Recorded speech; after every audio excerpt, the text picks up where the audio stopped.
엄마, 솔직히 말할게. 엄마 나이가 어떻게 되는데 이렇게 큰 집에서 혼자 계속 사시려고 그래? 오래 못 사시잖아. 늦기 전에 정리하시는 게 나아.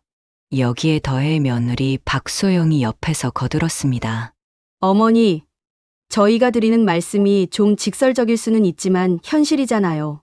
이 집 관리하시기 힘드시고, 계단도 위험하시고, 저희한테 넘기시고 어머니는 편하게 사세요. 한순애의 얼굴에서 모든 색이 빠져나갔습니다. 그녀의 손가락이 무릎 위에서 미세하게 떨렸고 턱선에는 금방이라도 터질 것 같은 긴장이 감돌았어요. 오늘의 사연입니다. 즐겁게 들어주시면 감사하겠습니다. 사연, 바로 시작합니다. 5월의 오후 햇살이 정원 구석구석을 비추고 있었습니다. 한순애는 허리를 굽혀 화단의 잡초를 뽑아내며 깊은 숨을 들이마셨어요. 흙냄새가 코끝을 스쳤고 손끝에 묻은 흙의 촉감이 묘하게 편안했습니다. 63세의 그녀는 이 집에서 30년을 살았고 이 정원의 모든 나무와 꽃을 직접 심고 갖고 왔지요. 장미 덤불 사이로 작은 나비 한 마리가 날아들었고 한순애는 잠시 손을 멈추고 그 모습을 지켜봤어요. 이만하면 됐네. 그녀는 작은 정원용 삽을 내려놓고 일어서며 허리를 폈습니다. 무릎에서 뚝 하는 소리가 났지만 크게 신경 쓰이진 않았어요. 은퇴 후 이렇게 정원을 돌보는 시간이 그녀에게는 가장 소중한 일과였습니다. 집 안으로 들어가려던 순간 현관 쪽에서 차 소리가 들려왔어요. 한순애는 고개를 돌려 대문 쪽을 바라봤습니다. 검은색 SUV 한 대가 천천히 주차 공간에 멈춰 섰어요. 아들 정태현이 운전석에서 내리더니 조수석 문을 열어주었고 며느리 박소영이 환한 미소를 지으며 내렸습니다. 38세의 정태현은 깔끔한 와이셔츠 차림이었고 36세의 박소영은 연한 베이지색 원피스를 입고 있었어요. 한순애는 장갑을 벗으며 현관 쪽으로 걸어갔습니다. 예고도 없이 찾아온 방문이 왠지 마음에 걸렸지만 겉으로는 담담한 표정을 유지했어요. 어머니, 계셨네요. 며느리 박소영이 밝은 목소리로 인사했습니다. 그녀의 눈가에는 주름이 잡힐 만큼 웃음이 번졌지만 한순애는 그 웃음 뒤에 숨은 무언가를 감지했어요. 오랜 세월 사람을 봐온 그녀의 직관이 작동하기 시작했습니다. 아들 정태현도 다가와 어색하게 미소 지었고 한순애는 두 사람의 표정을 번갈아 살폈어요. 연락도 없이 웬일이야? 한순애의 목소리는 평소처럼 차분했습니다. 그녀는 현관문을 열고 안으로 들어서며 신발을 벗었어요. 아들 부부도 뒤따라 들어왔고 거실 소파에 나란히 앉았습니다. 한순애는 부엌으로 가서 냉장고에서 보리차 주전자를 꺼내 컵에 따랐어요.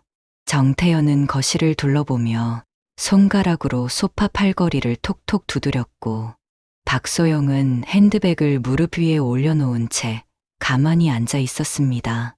어머니, 정원 정리하셨어요? 손에 흙이 묻었네요. 박소영이 한순애가 내민 찻잔을 받으며 말했어요.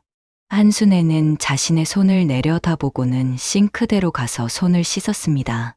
수돗물이 차갑게 손등을 적셨고 그녀는 비누칠을 하며 거울에 비친 아들 부부의 모습을 흘금봤어요. 두 사람은 서로 눈빛을 주고받고 있었습니다. 거실로 돌아온 한순애는 아들 부부 맞은편 의자에 앉았어요.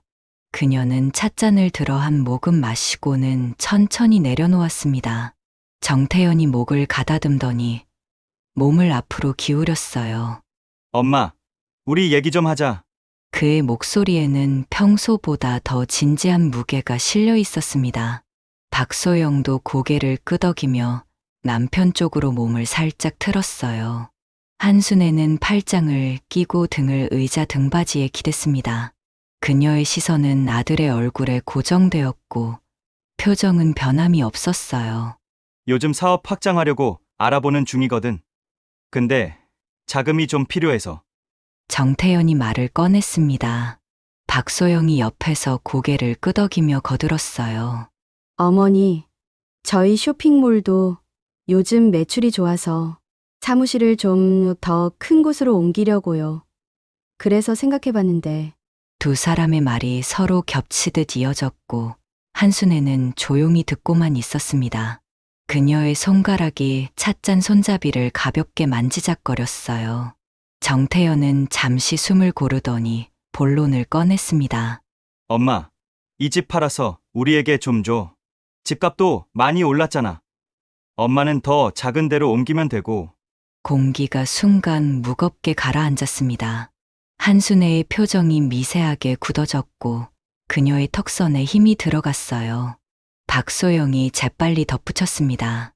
어머니, 저희가 갑자기 이런 얘기 드려서 놀라셨죠?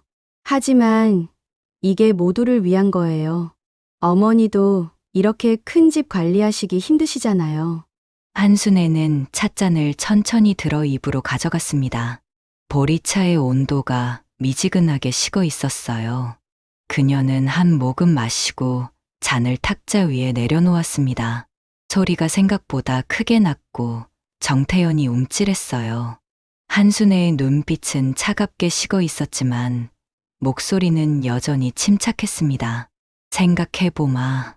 짧은 대답이었습니다. 정태현과 박소영의 얼굴에 실망의 그림자가 스쳤지만 그들은 억지로 미소를 지으며 고개를 끄덕였어요. 한순애는 자리에서 일어나 부엌 쪽으로 걸어갔고 그녀의 뒷모습은 어느 때보다 곧게 펴져 있었습니다. 일주일이 흘렀습니다. 한순애는 거실 창가에 서서 바깥을 내다보고 있었어요. 봄비가 조용히 내리고 있었고 빗방울이 유리창을 타고 흘러내렸습니다.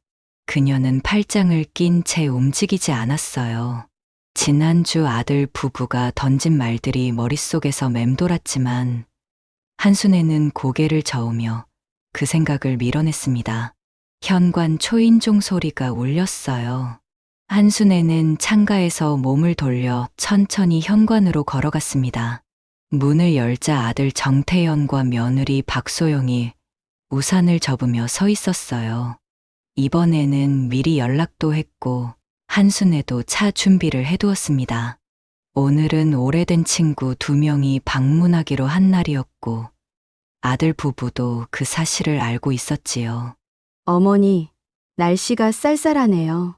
며느리 박소영이 현관에 들어서며 말했습니다. 그녀는 연한 회색 니트를 입고 있었고 머리는 단정하게 묶여 있었어요. 아들 정태현은 검은색 재킷을 벗어 옷걸이에 걸었고 한순애는 두 사람을 거실로 안내했습니다. 탁자 위에는 다과와 과일이 예쁘게 담겨 있었어요. 손님 오신다며? 아들 정태현이 소파에 앉으며 물었습니다. 한순애는 고개를 끄덕이고 주방으로 가서 주전자를 들었어요. 뜨거운 물을 찻잔에 따르는 소리가 거실까지 들려왔고 김이 모락모락 피어올랐습니다. 그녀는 쟁반에 찻잔을 올려 거실로 가져왔고 아들 부부 앞에 조심스럽게 내려놓았어요. 이따 박 여사님하고 최 여사님 오신대. 한순애의 목소리는 담담했습니다. 며느리 박소영이 찻잔을 들어 한 모금 마시고는 남편과 눈빛을 교환했어요. 정태현이 몸을 앞으로 기울이더니 손가락으로 탁자를 톡톡 두드렸습니다. 30분쯤 지나자 초인종이 다시 울렸어요. 한순애가 문을 열자 60대 중반의 여성 2명이 활짝 웃으며 들어섰습니다. 박 여사와 최 여사는 한순애와 20년 넘게 알고 지낸 친구들이었어요. 세 사람은 가벼운 포옹을 나누었고 거실로 함께 들어갔습니다. 아들 부부가 자리에서 일어나 인사를 했고 두 여사도 정중하게 고개를 숙였어요. 아이고, 며느리분이랑 아들분도 계셨네요. 박 여사가 밝게 웃으며 말했습니다. 한순애는 친구들을 소파 반대편에 앉히고 새 차를 준비하러 갔어요. 거실에는 잠시 어색한 침묵이 흘렀고 최 여사가 먼저 입을 열었습니다. 순애 씨 집은 올 때마다 참 좋아요. 정은도 예쁘고. 며느리 박소영이 찻잔을 내려놓고 얼굴에 미소를 지었지만 그 미소는 눈까지 닿지 않았어요. 아들 정태현은 팔짱을 끼고 창밖을 바라보다가 갑자기 입을 열었습니다. 근데 엄마, 지난번에 얘기한 거 생각해봤어. 공기가 무겁게 가라앉았습니다. 한순애는 주방에서 쟁반을 들고 돌아오다가 아들의 말에 발걸음을 멈췄어요. 박 여사와 최 여사가 서로를 쳐다보며 눈치를 살폈습니다. 한순애는 아무 말 없이 쟁반을 탁자 위에 내려놓았고 찻잔이 살짝 부딪히는 소리가 났어요. 태연아, 지금은 한순애가 조용히 말했지만 며느리 박소영이 재빨리 끼어들었습니다. 어머니, 저희도 오늘 꼭 말씀드리려고 일부러 시간 맞춰서 왔어요. 더 미루면 안 될 것 같아서요. 박 여사와 최 여사의 표정이 굳어졌습니다. 두 사람은 찻잔을 들었다가 다시 내려놓았고 시선은 어디를 둬야 할지 몰라 이리저리 움직였어요. 한순애는 친구들 옆 의자에 앉았고 등을 곧게 펴고 두 손을 무릎 위에 가지런히 올려놓았습니다. 아들 정태현이 소파에서 몸을 앞으로 더 기울였어요. 그의 눈빛에는 초조함과 조바심이 섞여 있었습니다. 엄마, 솔직히 말할게. 엄마 나이가 어떻게 되는데 이렇게 큰 집에서 혼자 계속 사시려고 그래? 오래 못 사시잖아. 늦기 전에 정리하시는 게 나아. 그 순간 거실 안의 모든 움직임이 멈춘 것 같았습니다. 박 여사가 숨을 헉 들이마셨고 최 여사는 눈을 크게 뜨고 정태현을 쳐다봤어요. 한순애의 얼굴에서 모든 색이 빠져나갔습니다. 그녀의 손가락이 무릎 위에서 미세하게 떨렸고 턱선에는 금방이라도 터질 것 같은 긴장이 감돌았어요. 너 지금 무슨 소리를 하는 거니? 한순애의 목소리는 낮았지만 날카로웠습니다. 그녀의 눈빛은 차갑게 얼어붙었고 입술은 굳게 다물어져 있었어요. 며느리 박소영이 옆에서 거들었습니다. 어머니, 저희가 드리는 말씀이 좀 직설적일 수는 있지만 현실이잖아요. 이 집 관리하시기 힘드시고 계단도 위험하시고 저희한테 넘기시고 어머니는 편하게 사세요. 최 여사가 더 이상 참지 못하고 끼어들었습니다. 아니, 이게 무슨 자식이. 하지만 한순애가 손을 들어 친구를 제지했어요. 그녀는 천천히 자리에서 일어났습니다. 손이 여전히 떨리고 있었지만 그녀는 두 주먹을 꽉 쥐었어요. 아들 정태현은 팔짱을 끼고 소파에 기댄 채 어머니를 올려다봤고 며느리 박소영은 핸드백을 무릎에 꼭 껴안고 있었습니다. 나가. 한순애의 목소리는 떨렸지만 단호했습니다. 정태현이 미간을 찌푸렸어요. 엄마, 왜 이래? 우리 엄마 위해서. 나가라고 했어. 한순애의 목소리가 거실 전체에 울려 퍼졌습니다. 그녀는 현관 쪽을 가리키며 팔을 쭉 뻗었고 손가락 끝이 미세하게 떨렸어요. 얼굴은 분노로 붉어졌고 눈에는 눈물이 맺혔지만 떨어지지 않았습니다. 박 여사와 최 여사는 자리에서 일어나 한순애 옆으로 다가갔어요. 아들 정태현과 며느리 박소영이 서로를 쳐다보더니 천천히 일어섰습니다. 정태현은 재킷을 집어들었고 박소영은 핸드백을 어깨에 메었어요. 두 사람은 현관으로 걸어갔고 문을 열고 나가면서 뒤도 돌아보지 않았습니다.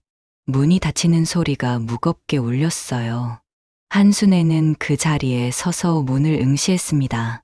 그녀의 가슴이 빠르게 오르내렸고 호흡이 거칠어졌어요. 박 여사가 한순애의 어깨를 가만히 감싸 안았고 최 여사는 그녀의 손을 잡았습니다.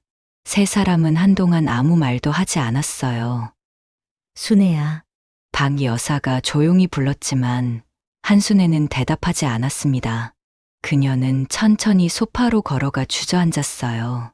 손이 여전히 떨렸고 그녀는 두 손을 깍지 끼어 무릎 위에 올려놓았습니다. 친구들이 양옆에 앉았고 최 여사가 한순애의 등을 가만히 쓰다듬었어요. 창밖으로 빗소리가 더 크게 들려왔습니다. 한순애는 창문 너머를 바라봤고 그녀의 눈빛에는 단단한 결심이 서려 있었어요. 입술을 굳게 깨물고 턱을 들어 올린 그녀의 얼굴에는 더 이상 흔들림이 없었습니다. 사흘이 지났습니다. 한순애는 서재에 앉아 오래된 가계부를 펼쳐놓고 있었어요. 30년 넘게 기록해온 수입과 지출 내역이 빼곡하게 적혀 있었고, 그녀는 손가락으로 숫자들을 천천히 훑어 내려갔습니다. 창밖으로는 오후의 햇살이 비스듬히 들어왔고, 먼지 입자들이 빛 속에서 천천히 떠다녔어요. 책상 위에는 반쯤 식은 커피잔이 놓여 있었고, 펜 한 자루가 가계부 옆에 가지런히 놓여 있었습니다. 핸드폰이 갑자기 울렸어요. 한순애는 고개를 들어 책상 모서리에 놓인 휴대폰을 집어 들었습니다. 화면에 조카 지훈이라는 이름이 떠올랐고 그녀는 살짝 놀란 표정을 지었어요. 평소에는 명절이나 특별한 날이 아니면 연락이 드문 조카였지요. 한순애는 통화 버튼을 눌러 전화를 받았습니다. 지훈아, 무슨 일이야?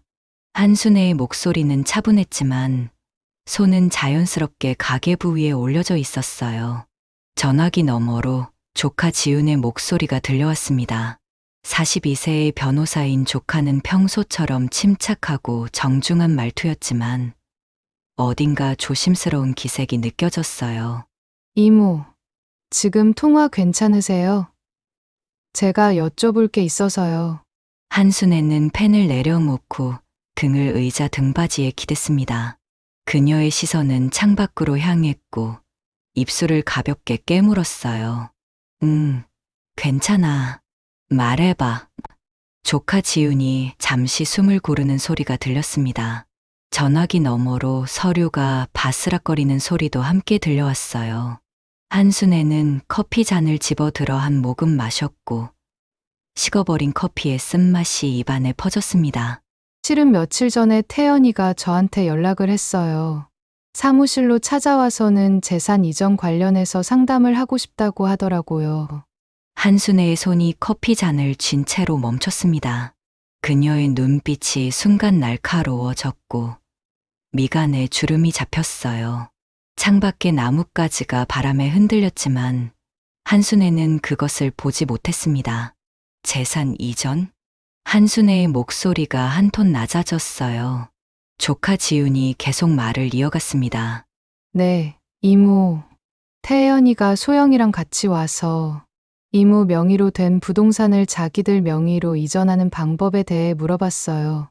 증여세를 최소화하는 방법이랑 법적으로 어떤 절차가 필요한지까지 구체적으로 물어보더라고요. 한순애는 커피 잔을 책상 위에 내려놓았습니다. 손이 미세하게 떨렸고 잔이 받침에 부딪히며 작은 소리를 냈어요. 그녀는 두 손을 깍지 끼어 무릎 위에 올려놓았고 턱을 들어 올렸습니다. 그래서? 한순애의 질문은 짧았지만 목소리에는 긴장이 감돌았어요. 조카 지훈이 한숨을 쉬는 소리가 전화기 너머로 들려왔습니다.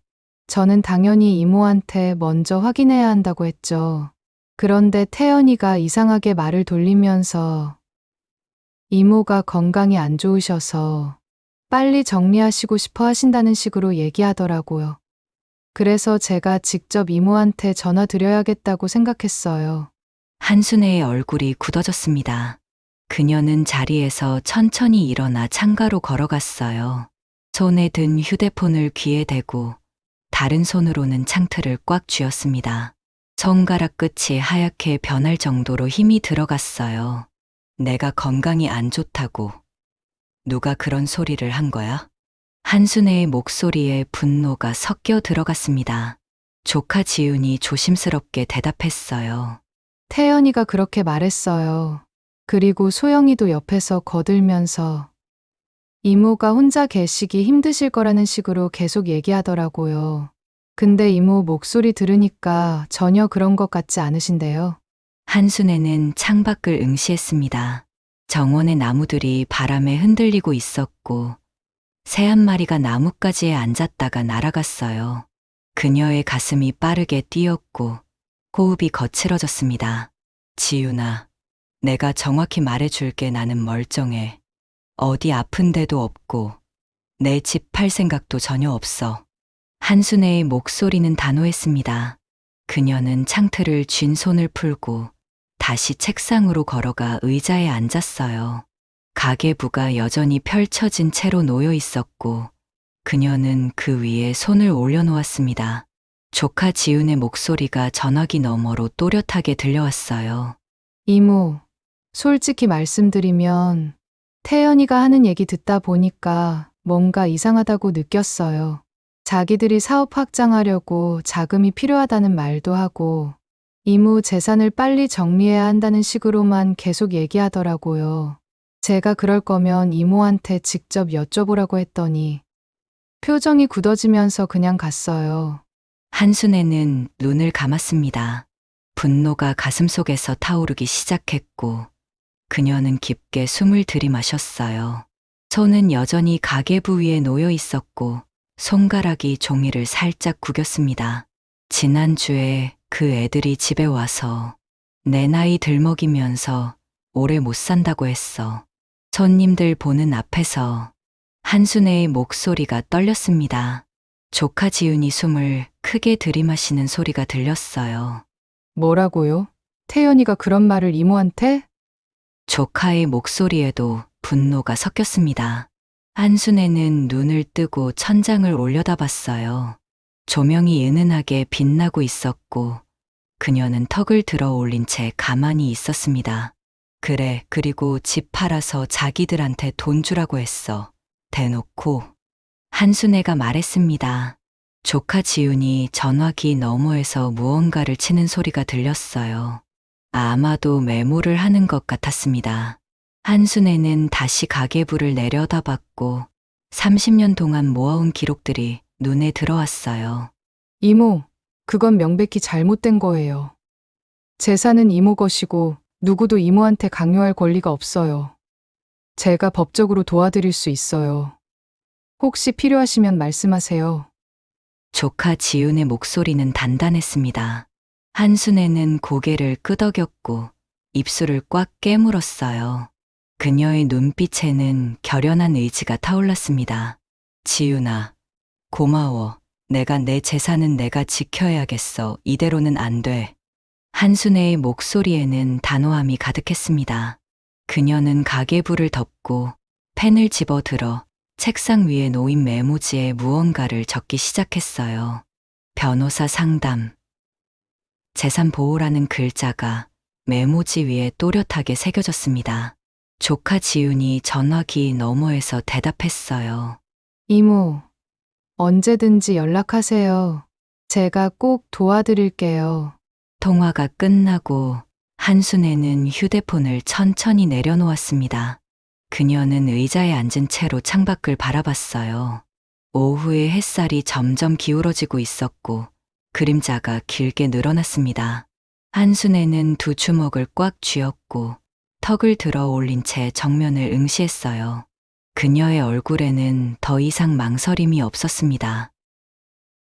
다음 날 아침, 한순애는 서재 문을 열고 들어섰습니다. 이른 시간임에도 그녀는 이미 단정한 블라우스와 정장 바지를 차려입고 있었어요. 머리는 깔끔하게 빗어 뒤로 넘겼고 안경을 코끝에 걸쳤습니다. 서재는 그녀만의 공간이었어요. 벽면을 따라 책장이 빼곡하게 들어서 있었고 법률 서적과 경제 관련 서적들이 가지런히 꽂혀 있었습니다. 창밖으로는 아침 햇살이 쏟아져 들어왔고 먼지 입자들이 빛 속에서 천천히 떠다녔어요.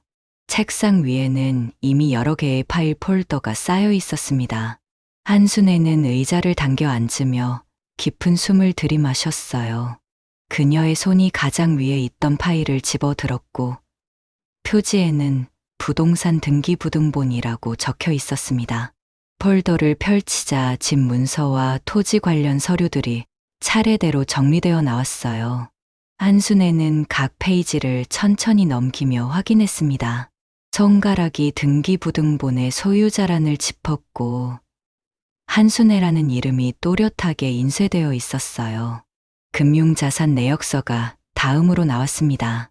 예금 통장 사본, 주식 계좌 명세서, 펀드 가입 증서가 차례로 눈앞에 펼쳐졌어요. 30년 동안 한 푼, 두 푼 모아온 돈이었고 모든 것이 그녀의 이름으로 되어 있었습니다. 한순애는 책상 위에 계산기를 집어들어 숫자들을 다시 한번 확인하기 시작했어요. 손가락이 버튼을 누르는 소리가 고요한 서재에 울려 퍼졌고 계산기 화면에 숫자들이 차례로 떠올랐습니다. 이게 다 내 거야. 한순애가 조용히 중얼거렸습니다. 그녀의 목소리는 낮았지만 단단했어요. 다음 파일로 손을 뻗었고 이번에는 조금 낡아 보이는 폴더를 꺼냈습니다. 2시간쯤 지났을 때 한순애는 대출 미차용 관계라고 적힌 파일을 펼쳤습니다. 몇 년 전 아들 정태현에게 빌려준 돈과 관련된 서류들이 나왔어요. 계약서 형식으로 작성된 문서였고 한순애와 아들의 서명이 나란히 찍혀 있었습니다. 첫 번째 계약서에는 3천만 원이라는 금액이 적혀 있었고 사업 자금 명목이었어요. 상환 기일은 이미 6개월 전에 지나 있었습니다. 한순애는 다음 페이지를 넘겼어요. 또 다른 계약서가 나왔고 이번에는 5천만 원이라는 금액이 적혀 있었습니다. 집 마련 자금으로 빌려준 돈이었고 이건 역시 상환되지 않은 채로 남아 있었어요. 그녀는 계약서들을 책상 위에 나란히 펼쳐놓았습니다. 총 8천만 원이었어요. 펜을 들어 메모지에 숫자를 적기 시작했고 이자 계산까지 꼼꼼하게 해나갔습니다. 계산기를 두드리는 소리가 다시 들렸고 그녀의 표정은 점점 더 굳어졌어요. 빨간색 펜으로 상환 기일란에 표시를 했습니다. 두 건 모두 기일이 한참 지나 있었어요. 한순애는 메모지에 법적 상환 요구 가능이라고 적고 그 옆에 밑줄을 2번 그었습니다. 서류를 다시 파일에 넣으며 그녀는 입술을 꽉 다물었어요. 핸드폰이 울렸습니다. 한순애는 서류에서 시선을 떼고 휴대폰을 집어들었어요. 조카 지윤이었습니다. 그녀는 통화 버튼을 눌렀고 전화기를 귀에 가져다 댔어요. 지금 서재에서 옛날 서류들 다시 보고 있어. 태연이한테 빌려준 돈 계약서도 찾았고 한순애가 먼저 말했습니다. 전화기 너머에서 조카 지윤이 숨을 들이마시는 소리가 들렸어요. 잠시 침묵이 흘렀고 서류 넘기는 소리도 함께 들려왔습니다. 한순애는 계약서를 다시 한번 내려다봤어요. 손가락이 상환 기일란을 짚었고 이미 붉은색 펜으로 표시가 되어 있었습니다. 2건 다 기일이 지났어. 하나는 6개월, 다른 하나는 거의 1년이 다 돼가. 한순애의 목소리에는 냉정함이 배어 있었습니다. 조카 지훈이 뭔가를 적는 소리가 들렸어요. 한순애는 창밖을 바라봤습니다. 아침 햇살이 서재 안으로 쏟아져 들어오고 있었고 정원의 나무들이 바람에 살랑거렸어요. 통화가 끝나고 한순애는 휴대폰을 책상 위에 내려놓았습니다. 그녀는 다시 서류들로 시선을 돌렸고 하나하나 파일에 차곡차곡 정리하기 시작했어요.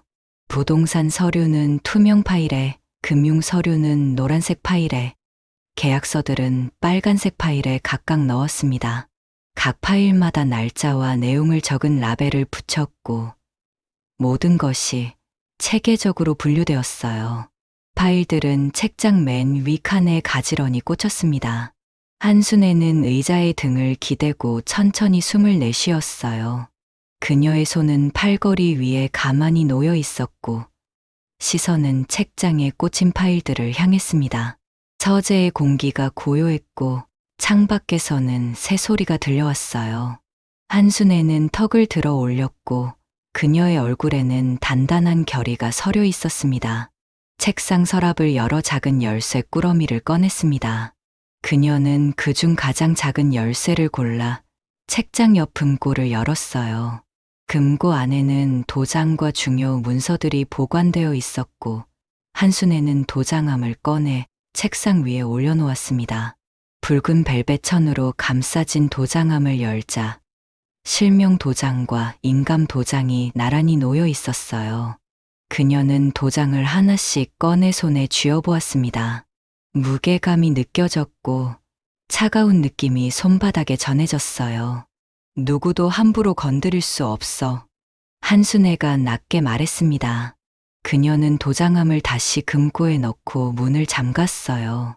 열쇠를 서랍 깊숙이 넣고 서랍도 잠갔습니다. 모든 것이 안전하게 보관되었고 그녀만이 열쇠를 가지고 있었어요. 한순애는 자리에서 일어나 서재를 천천히 둘러봤습니다. 책장에 꽂힌 책들, 벽에 걸린 자격증과 상장들, 책상 위에 깔끔하게 정리된 서류들. 이 모든 것이 그녀의 30년 인생을 증명하고 있었어요. 그녀는 책상 가장자리를 손으로 쓰다듬으며 걸었고 창가에 멈춰 섰습니다. 정원이 내려다 보였어요. 그녀가 직접 심고 가꾼 나무와 꽃들이 햇살을 받으며 빛나고 있었습니다. 한순애는 팔짱을 끼고 그 모습을 지켜봤어요. 어깨는 곧게 펴져 있었고 눈빛은 단호했습니다. 그녀는 메모지를 한 장 더 꺼내 펜을 들었어요. 다음 단계 은행 등기소라고 적고 그 아래 체크박스를 그렸습니다. 한순애는 메모지를 책상 정중앙에 놓고 다시 한번 서재를 돌아봤어요. 모든 것이 준비되어 있었습니다. 이틀 후, 한순애는 은행 창구 앞에 서 있었습니다. 그녀는 검은색 재킷에 흰색 블라우스를 입고 있었고, 손에는 서류 가방을 들고 있었어요. 창구 직원이 서류를 확인하며 컴퓨터 자판을 두드리는 소리가 들렸습니다. 한순애는 침착하게 기다렸고 그녀의 표정에는 흔들림이 없었어요. 직원이 고개를 들어 한순애를 바라봤고 몇 가지 확인 질문을 했습니다. 한순애는 또박또박 대답하며 신분증과 인감증명서를 건넸어요. 계좌 접근 권한을 본인으로만 제한하시는 거죠? 공동명의자 권한은 모두 삭제되고요. 직원의 말에 한순애는 고개를 끄덕였습니다. 그녀는 서류 가방에서 통장 4권을 꺼내 창구에 내밀었어요. 직원이 통장들을 받아들고 하나씩 확인하기 시작했고, 한순애는 창구 옆 의자에 앉았습니다. 다리를 가지런히 모으고 가방을 무릎 위에 올려놓은 그녀는 창밖을 바라봤어요. 은행 로비에는 몇몇 사람들이 번호표를 들고 기다리고 있었고, 에어컨에서 나오는 시원한 바람이 실내를 채웠습니다. 30분쯤 지나자 모든 절차가 완료되었어요. 한순애는 변경된 서류들을 받아 가방에 넣고 창구 직원에게 정중하게 인사했습니다. 은행을 나서는 그녀의 걸음은 가벼웠어요.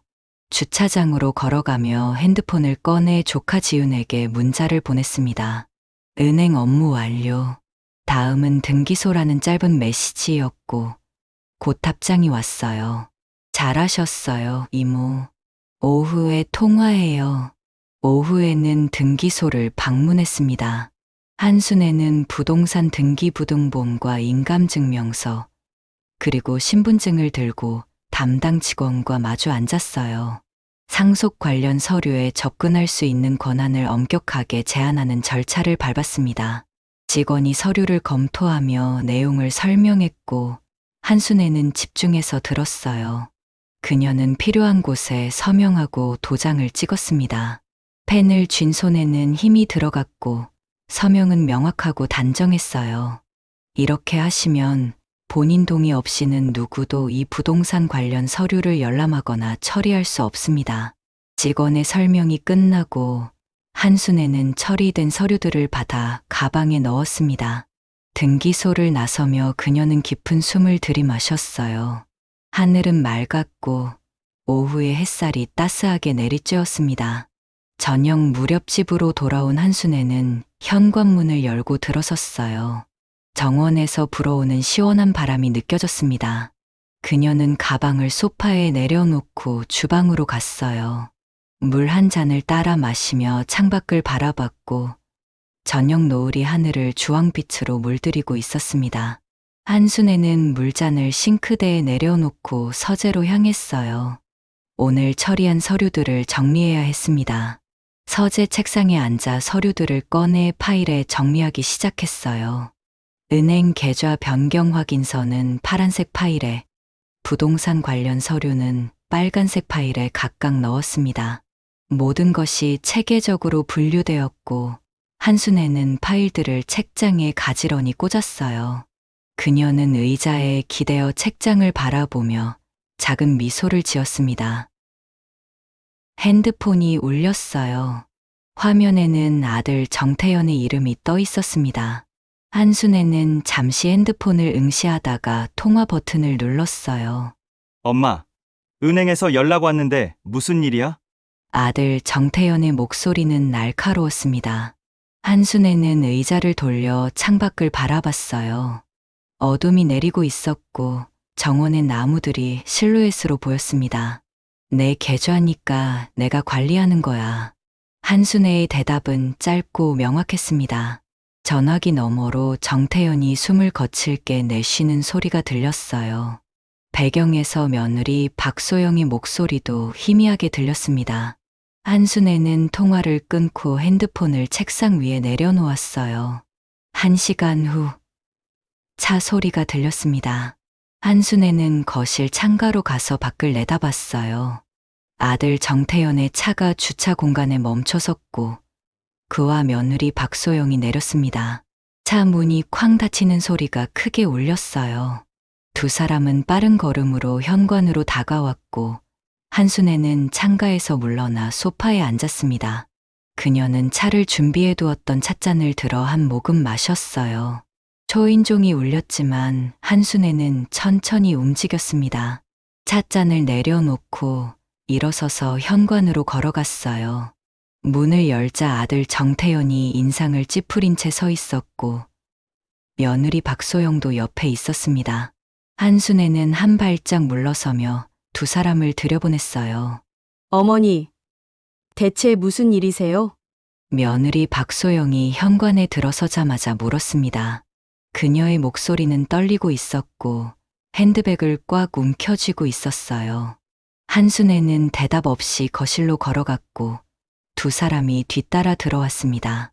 정태현은 재킷을 벗지도 않은 채 서 있었고 박소영은 소파 가장자리에 앉았어요. 지윤이가 너희가 뭘 하려고 했는지 다 말해줬어. 한순애가 소파에 앉으며 말했습니다.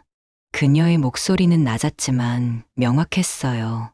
정태현과 박소영의 얼굴이 창백해졌습니다. 정태현은 주먹을 쥐었다 폈다를 반복했고 박소영은 입술을 깨물었어요. 거실에 침묵이 흘렀습니다.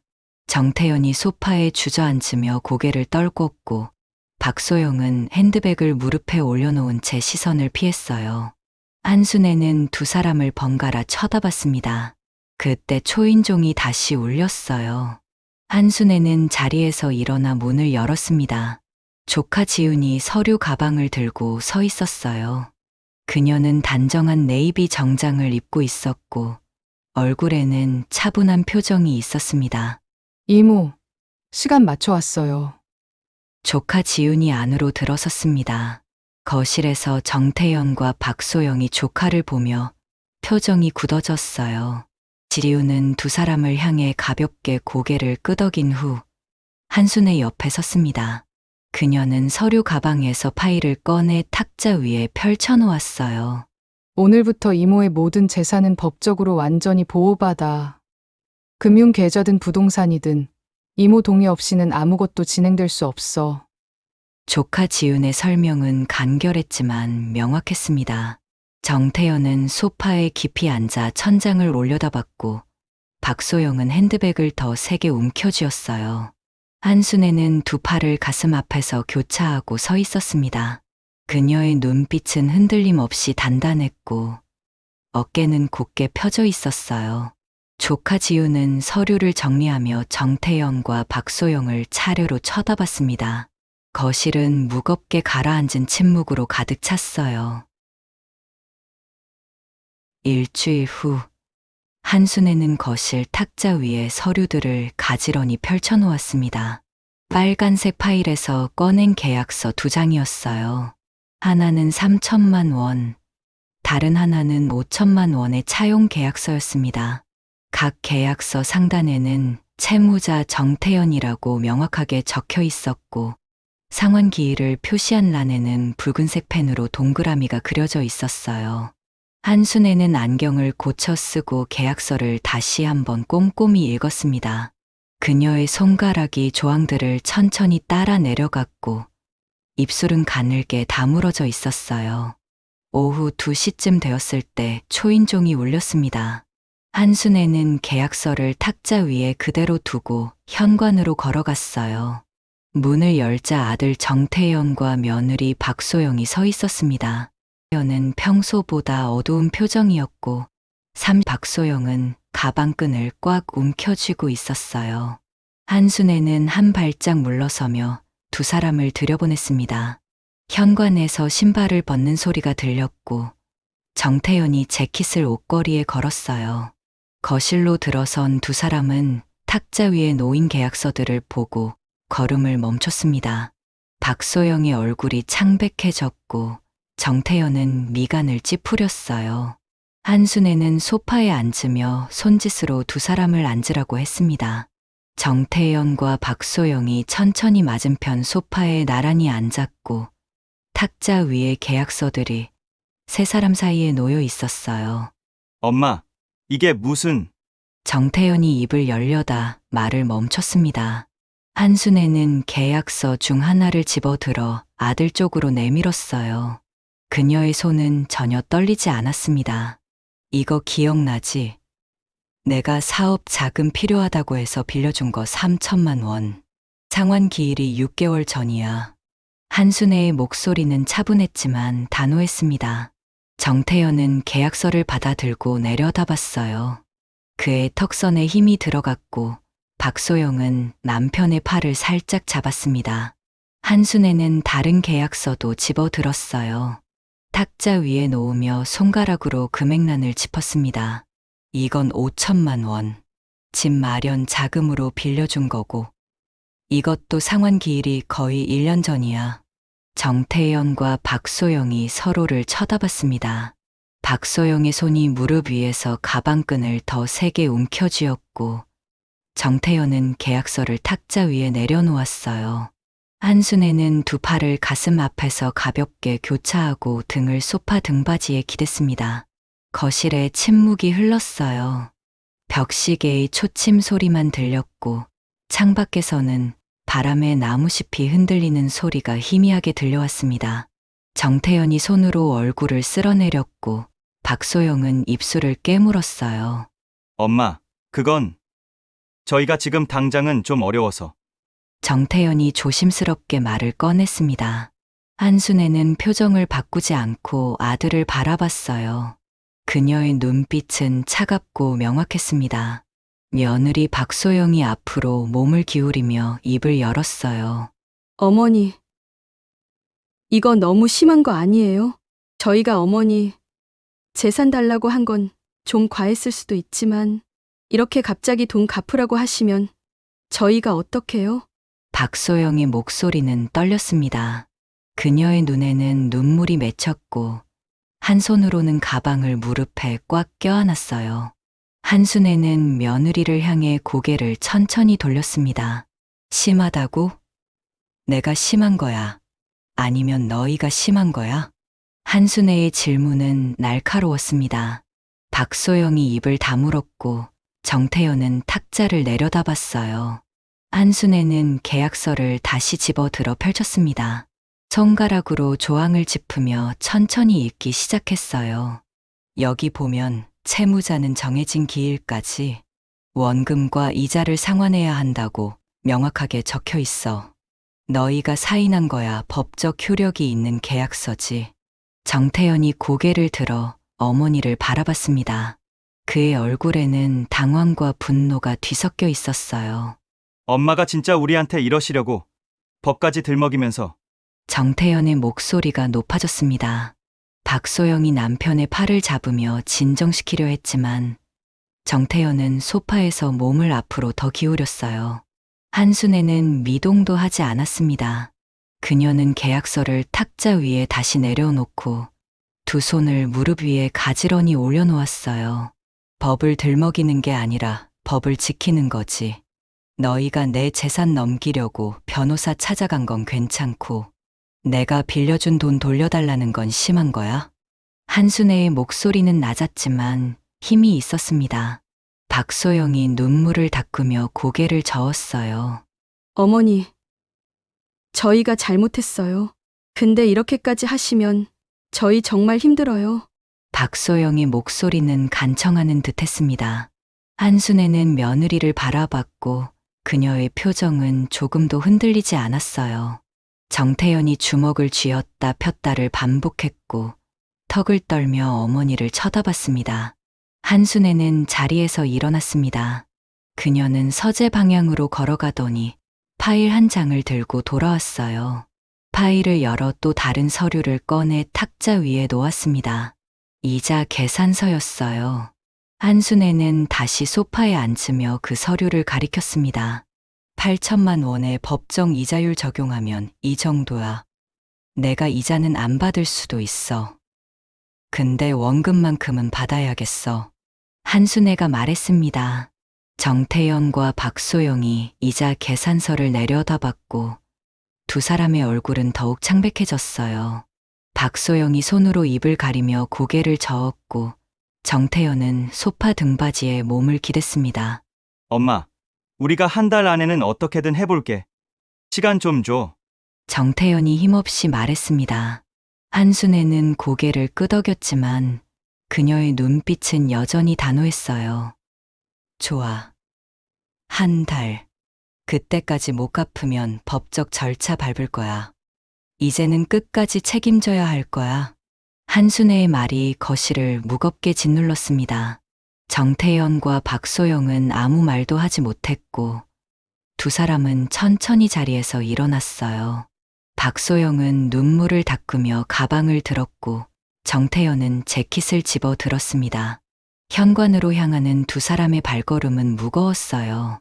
한순애는 자리에 그대로 앉아 두 사람의 뒷모습을 지켜봤습니다. 문이 닫히는 소리가 들렸고 차 시동 소리가 희미하게 들려왔어요. 한순애는 탁자 위에 계약서들을 천천히 모아 파일에 넣었습니다. 그녀의 손은 여전히 떨리지 않았고 얼굴에는 단호한 표정이 유지되고 있었어요. 사흘이 지난 저녁, 한순애는 서재에 앉아 메모지에 날짜를 적고 있었습니다. 채무 이행기한 1개월이라는 글자 아래 오늘 날짜를 표시했어요. 그녀는 펜을 내려놓고 창밖을 바라봤습니다. 저녁 노을이 하늘을 붉게 물들이고 있었고 정원의 나무들이 어둠 속으로 천천히 잠겨들고 있었어요. 한순애는 메모지를 접어 파일에 넣고 책상 서랍을 열어 자물쇠를 채웠습니다. 열쇠를 손에 쥐고 한참 동안 내려다보다가 주머니에 넣었어요. 핸드폰이 울렸습니다. 조카 지윤이었어요. 한순애는 통화 버튼을 눌렀고 전화기를 귀에 가져다 댔습니다. 내일 저녁에 제 사무실로 오실 수 있으세요? 태연이랑 소영 씨한테 제가 할 말이 있어서요. 조카의 목소리는 단호했습니다. 한순애는 창밖에 어두워지는 하늘을 바라보며 고개를 끄덕였어요. 그래, 갈게. 통화를 마치고 한순애는 서재를 나섰습니다. 거실로 걸어가 소파에 앉았고 탁자 위에 놓인 차가운 차를 한 모금 마셨어요. 쓴맛이 입안에 퍼졌지만 그녀는 표정을 바꾸지 않았습니다. 창밖으로 어둠이 완전히 내렸고 거실의 조명만이 은은하게 빛나고 있었어요. 다음 날 저녁 6시, 한순애는 조카 지윤의 법률사무소에 도착했습니다. 고층 건물의 깔끔한 로비를 지나 엘리베이터를 탔고 7층에서 내렸어요. 복도를 따라 걸어가는 그녀의 발걸음은 침착했습니다. 복도 끝에 있는 사무실 문을 열자 조카 지윤이 책상 앞에 서 있었어요. 그녀는 단정한 검은색 정장을 입고 있었고 얼굴에는 평소보다 더 엄숙한 표정이 있었습니다. 조카 지윤이 회의 테이블을 가리켰습니다. 한순애는 테이블 한쪽에 앉았고 조카가 맞은편에 앉았어요. 테이블 위에는 서류 몇 장과 펜, 그리고 법전 한 권이 놓여 있었습니다. 한순애는 가방을 무릎 위에 올려놓고 두 손으로 가볍게 잡았어요. 사무실 안은 고요했고 창밖으로는 도심의 불빛들이 반짝이고 있었습니다. 10분쯤 지나자 사무실 문이 열렸어요. 아들 정태현과 며느리 박소영이 들어섰습니다. 두 사람의 얼굴은 지쳐 보였고 정태현의 눈 밑에는 다크서클이 짙게 드리워져 있었어요.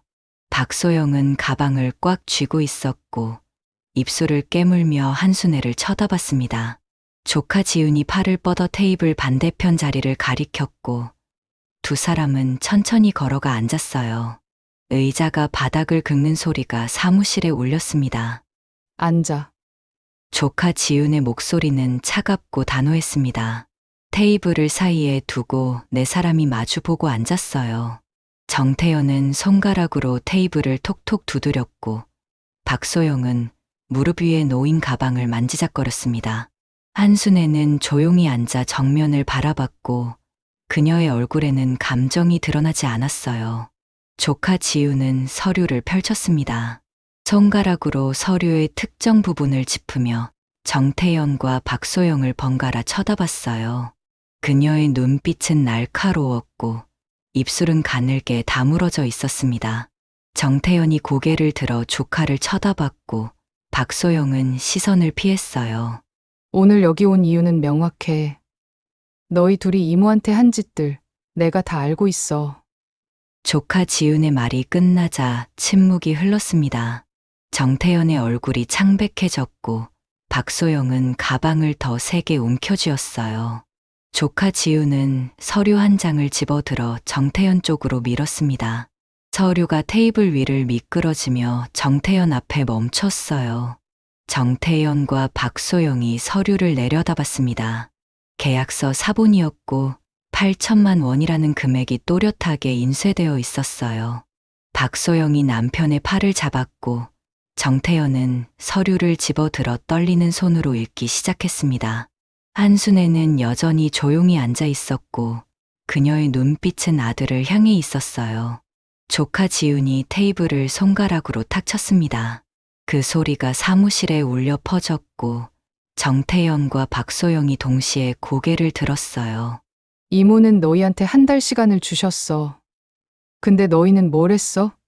이모 나이 들먹이면서 오래 못 산다고 했지? 조카 지훈의 목소리가 점점 높아졌습니다. 정태현이 고개를 떨궜고 박소영은 눈물을 닦기 시작했어요. 조카는 자리에서 일어나 창가로 걸어갔다가 다시 테이블로 돌아왔습니다.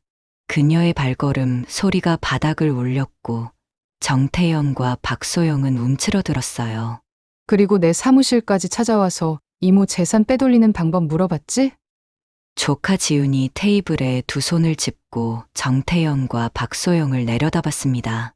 얼굴은 굳어 있었고 눈빛은 매서웠어요. 박소영이 소리 없이 눈물을 흘렸고 정태현은 주먹을 쥐었다 폈다를 반복했습니다. 한순애는 가방에서 손수건을 꺼내 무릎 위에 올려놓았습니다. 그녀의 손은 전혀 떨리지 않았고 호흡은 고요했어요. 조카 지훈이 다시 자리에 앉으며 또 다른 서류를 꺼냈습니다. 각서였어요. 그녀는 각서를 테이블 중앙에 놓고 펜을 그 옆에 놓았습니다. 여기 사인에 다시는 이모 재산에 손대지 않겠다는 약속. 그리고 8천만 원은 3개월 안에 분할 상환하는 걸로 할게. 조카의 말에 정태현이 각서를 집어 들었습니다. 그는 천천히 내용을 읽었고 박소영도 옆에서 고개를 기울여 함께 읽었어요. 두 사람의 얼굴에는 절망과 체념이 뒤섞여 있었습니다. 정태현이 펜을 집어 들었고 그의 손이 떨렸어요. 서명란에 이름을 적는데 평소보다 오래 걸렸습니다. 박소영도 옆에 사인했고 펜을 내려놓는 소리가 조용히 울렸어요. 조카 지훈이 각서를 집어들어 확인했습니다. 그녀는 서명을 꼼꼼히 살펴보고 파일에 넣었어요. 정태현과 박소영은 고개를 숙인 채 앉아 있었고 두 사람의 어깨는 축 처져 있었습니다. 태연아, 네가 하는 짓 보고 네 아들도 배우니까 조심해라. 부모가 어떻게 행동하는지 아이들은 다 보고 있어. 조카 지윤의 경고가 사무실을 무겁게 짓눌렀습니다. 정태현의 입술이 떨렸고 박소영은 두 손으로 얼굴을 감싸 안았어요. 한순애는 자리에서 천천히 일어났습니다. 그녀는 가방을 들고 조카를 향해 고개를 끄덕였어요. 고마워, 지윤아. 한순애의 목소리는 낮고 차분했습니다. 조카 지윤이 한순애를 사무실 문까지 배웅했고 한순애는 복도로 나섰어요. 뒤도 돌아보지 않고 엘리베이터로 향하는 그녀의 걸음은 흔들림이 없었습니다. 사무실 안에는 정태현과 박소영이 남아 고개를 숙인 채 앉아 있었어요. 조카 지우는 두 사람을 한참 동안 바라보다가 팔짱을 끼고 창밖을 바라봤습니다. 도심의 불빛들이 여전히 반짝이고 있었고 사무실 안은 무거운 침묵으로 가득 차 있었어요. 일주일이 지났습니다. 한순애는 거실 창가에 서서 정원을 내려다보고 있었어요. 오전의 햇살이 정원 전체를 비추고 있었고 그녀가 직접 심은 장미 덤불에는 붉은 꽃들이 활짝 피어 있었습니다. 바람이 불 때마다 꽃잎들이 살랑거렸고 나비 한 마리가 꽃 사이를 날아다녔어요. 한순애는 커피 잔을 손에 들고 가만히 그 모습을 지켜봤습니다. 그녀의 입가에는 작은 미소가 번졌고 어깨는 자연스럽게 이완되어 있었어요.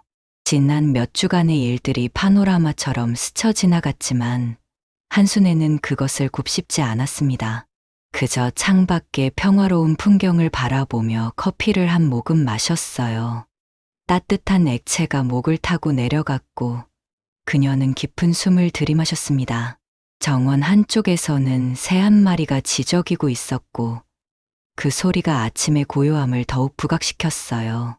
서재 책장에는 모든 서류가 체계적으로 정리되어 있었습니다. 한순애는 어제 저녁 마지막으로 모든 파일을 점검했고 금고의 자물쇠를 확인했습니다. 모든 것이 제자리에 있었어요. 이제 괜찮아. 한순애가 조용히 중얼거렸습니다.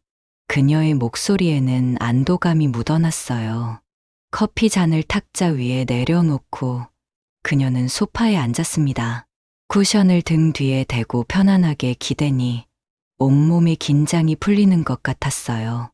거실 시계의 초침 소리가 규칙적으로 들렸고 그 소리조차 평화롭게 느껴졌습니다. 오후가 되자 초인종이 울렸어요. 한순애는 천천히 일어나 현관으로 걸어갔습니다. 문을 열자 조카 지훈이 서류 가방을 들고 서 있었어요. 그녀는 평소보다 밝은 표정이었고 손에는 작은 꽃다발도 들고 있었습니다. 이모, 축하드려요. 조카 지훈이 환하게 웃으며 말했습니다. 한순애는 조카를 맞이하며 꽃다발을 받아들었어요. 두 사람은 거실로 들어갔고 조카가 소파에 앉았습니다. 한순애는 꽃다발을 화병에 꽂기 위해 주방으로 갔다가 차를 준비해서 돌아왔어요. 조카 지훈이 서류 가방에서 파일을 꺼냈습니다. 그녀는 파일을 열어 한순애에게 보여주었어요. 상환 계획서에는 정태현의 서명이 있었고 첫 번째 분할금이 입금된 것을 확인하는 영수증도 첨부되어 있었습니다. 태연이가 어제 첫 번째 입금했어요. 약속대로 3개월 동안 나눠서 갚기로 했고요. 조카의 설명에 한순애는 고개를 끄덕였습니다. 그녀는 영수증을 천천히 살펴보고 조카에게 돌려주었어요. 그래, 고마워.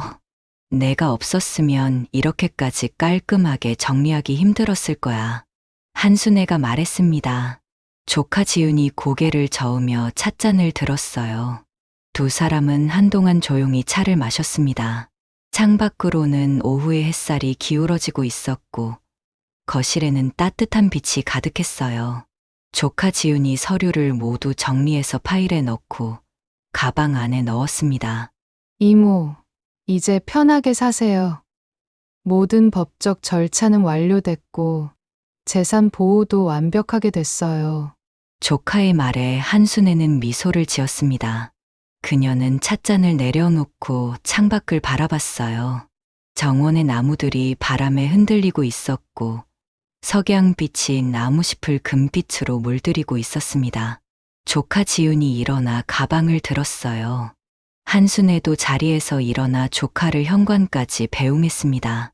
문 앞에서 두 사람은 가볍게 포옹했고 조카가 밖으로 나갔어요. 한순애는 조카가 차에 탈 때까지 문 앞에 서서 지켜봤습니다. 차가 떠나고 한순애는 문을 닫았어요. 그녀는 다시 거실로 돌아와 창가에 섰습니다. 해가 지고 있었고 하늘은 주황빛과 보라빛으로 물들어 있었어요. 한순애는 두 팔을 편안하게 늘어뜨리고 서서 그 풍경을 바라봤습니다. 그녀의 얼굴에는 평온함이 가득했고 눈빛은 부드러웠어요. 저녁이 되자 한순애는 간단한 식사를 준비했습니다. 혼자 먹는 저녁이었지만 마음은 가벼웠어요. 식사를 마치고 설거지를 하며 그녀는 창밖을 다시 한번 바라봤습니다. 어둠이 내리고 있었고 정원의 조명이 하나둘 켜지기 시작했어요.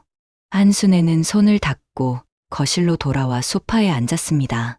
편안한 자세로 앉아 그녀는 눈을 감고 깊은 숨을 들이마셨어요. 모든 것이 제자리로 돌아왔고 집은 다시 평화로웠습니다.